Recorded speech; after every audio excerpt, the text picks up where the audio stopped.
What does the inflation environment and the cracks in the labor market mean for the Fed? First of all, the market's expecting the Fed to cut interest rates in September and then again in December. We aren't so sure about that. In fact, we put less than a 50% chance that the Fed's going to be able to cut interest rates in September.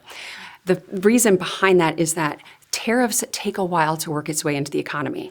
We're just starting to see the effects of really the 10% baseline tariff that was outlined after Liberation Day start to make its way into things like retail sales, into the inflation data. So these final frameworks that we have put in place, we won't see that show up until really the fourth quarter of this year. So if we think the Fed's going to have to acknowledge that. They've been in a wait and see mode, and we don't see any reason at this point, with the economy not necessarily collapsing, slowing is okay, not necessarily collapsing, the labor market, cracks emerging, again, not collapsing, inflation stuck. We think that's going to keep the Fed on the sidelines.